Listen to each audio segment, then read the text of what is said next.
Yesterday is a canceled check. Tomorrow is a promissory note. Today is the only cash you have. Spend it wisely. This analogy is a great way to understand time and the value of time. We can't get back the time we lost yesterday, and we can't guarantee tomorrow we'll be there to use our time as we need to. We must treat each moment of today as if it were gold. We must use it to the best of our abilities, no matter what. Now, if you're anything like me, you'll know just how hard it is to attempt time management. But these are some ways to make the best use of your day from the time you wake up to the time you go to sleep.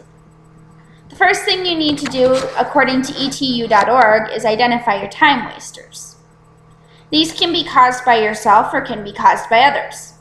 Some of the ones that are caused by others are visitors, phone calls, and socializing, as well as waiting for others if you are attending a meeting or things of that sort.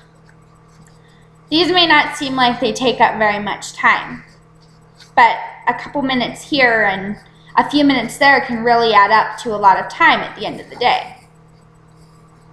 Also, disorganization, procrastination, and being burned out are ways that you yourself can waste time in your day. Disorganization can cause up to an hour and a half per day just looking for things, according to timemeter.com. Procrastination not only wastes time while you're putting the project off and then straining to do it at the end, but it also causes you extra stress and makes it more difficult for you to complete other things, as this thing might be hanging over your head for quite a while before you actually get it finished. Being burned out can be caused from you trying to do too much in a day, which really is ineffective and can cause you to actually be able to complete less in a day than what you would have been able to normally. In order to fully understand your time wasters, log your time for a week. This tip, coming from Organize Your Day, really does help because you can see exactly whether you do it by the hour or whether you do it by the entire day. You can see exactly what you do in a day that wastes your time. Okay, so you may be saying now, I know what wastes my time, so what do I do next? The next thing you need to do is plan your time. According to Mayo.com, you need to start by planning it daily. You need to do your first things first. If you've got something that needs to be finished by a certain time, do that first.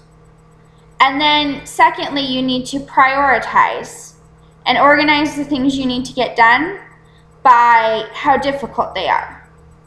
Because if you do the most difficult things in your day first, you will do better with your time later in the day.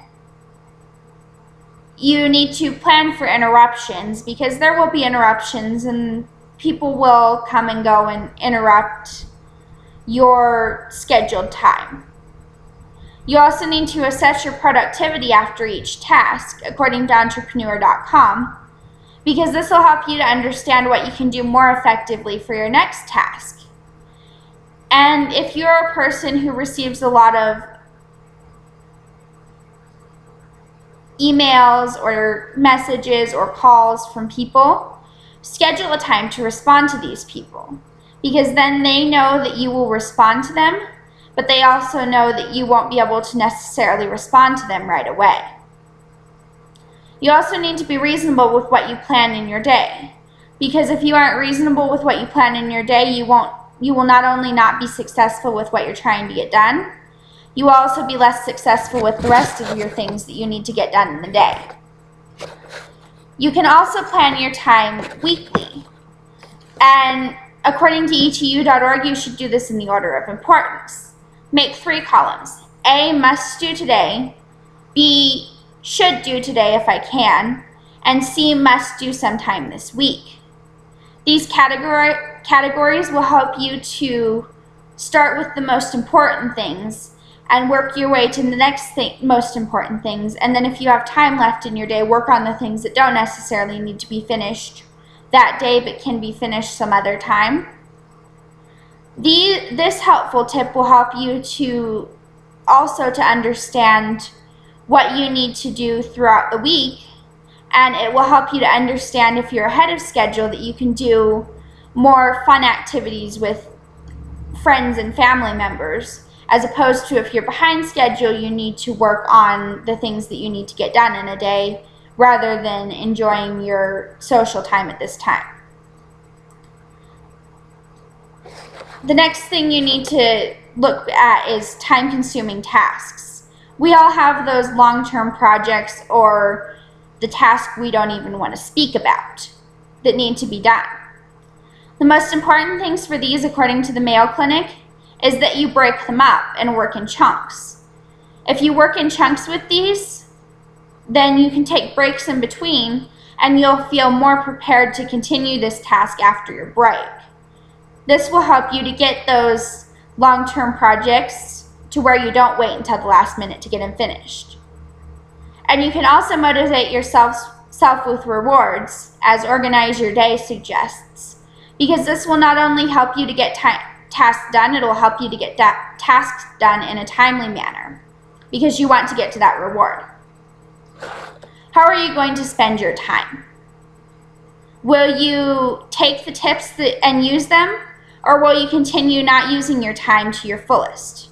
You now have the tools to build yourself a better life. The question is, will you use them or not?